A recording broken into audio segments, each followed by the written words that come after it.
आमीन। आयरा की माँ कहती है कामयार से, मैं अपनी बेटी को अपने घर लेके जाऊंगी। कामयार ने कहा कि आंटी नहीं, ये मेरी बीवी है और इतनी बड़ी खुशी अल्लाह ने हमें बड़े सालों बाद दी है और अपनी हवेली में मैं इसको लेके जाऊंगा। किसी भी किस्म की आप फिक्र ना करें, अल्हम्दुलिल्लाह सब कुछ इसको खाने को भी मिलेगा, इसकी खिदमत के लिए नौकर चाकर भी होंगे, आपको टेंशन लेने की ज़रूरत नहीं है। आयरा की माँ कामयार से कहेगी कि कामयार, खुदा का वास्ता है मेरी बात समझो, तुम्हारे घर में तुम्हारी माँ मेरी बेटी के साथ ठीक नहीं रहती और ये भी जो गाड़ी वाला हादसा है ये सोची समझी किसी की स्कीम है। यानी कि आयरा के पहले दुश्मन थे, अब तुम्हारे बच्चे के, आयरा के बच्चे के भी दुश्मन होंगे और मैं नहीं चाहती कि आयरा किसी भी किस्म से खतरे से कोई लाचार हो।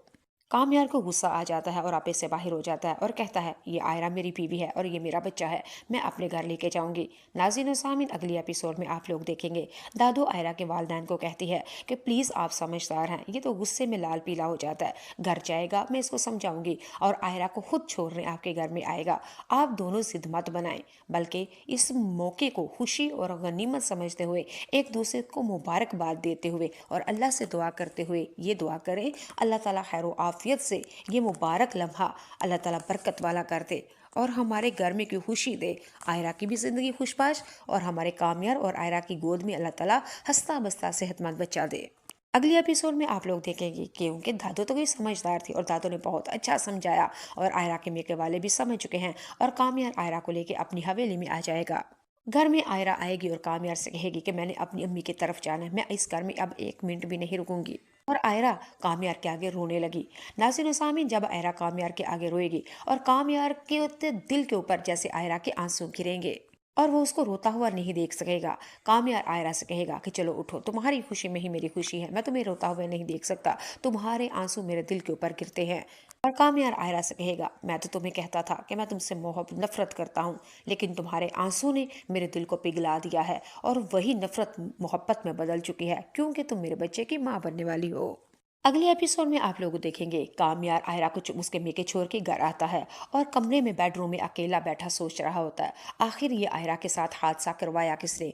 आखिरकार कामयार का ख्याल, बल्कि जो वहम व गुमान था, वो यकीन में बदल चुका और उसको वाकई लगा कि ये सारा कुछ फरिया का किया जा रहा है। फरिया ने ही हमारी शादी में रंग में बंग डाला था और हमारी शादी करवाई थी, जिससे मैं मोहब्बत करता था, हमारी आयरा से मोहब्बत ये नफरत में बदल ली, ये सिर्फ और सिर्फ फरिया के काम थे।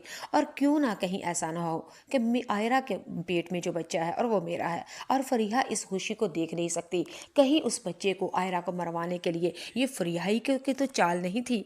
नाज़रीन सामीन, आयरा जब अपने मेके चली जाती है, कामयार को जो यकीन था वो फरिया के घर में जाता है। उधर अगले एपिसोड में देखेंगे कामयार जब फरिया के घर जाता है, फरिया किसी को कॉल कर रही होती है। इस दफ़ा तो आयरा बच गई है, लेकिन अगली दफ़ा आयरा नहीं बचने चाहिए। मैंने तुम्हें पैसे भी दिए थे लेकिन तुम फिर भी काम नहीं कर सके। बात सुनो, अगली दफ़ा आयरा का बच्चा ही नहीं, साथ आयरा यानी बच्चा और माँ दोनों का खात्मा होना चाहिए। फरिया फ़ोन के ऊपर जब ये बात कर रही होती है और ये वाली बात कामयार ने सुन लिया और कामयार फिर फरिया का करेगा इलाज। अगली एपिसोड में वो भी बताऊंगी आपको। कैसी लगी अगली एपिसोड की फुल प्रिडिक्शन। नाज़रीन सामीन, इस ड्रामे की कंप्लीट स्टोरी के बारे में ये कि इन दोनों आयरा और कामयार की ज़िंदगी नफरत थी वो मोहब्बत में बदल जाएगी और इनकी एक नाजुक, एक साल के बाद नाजुक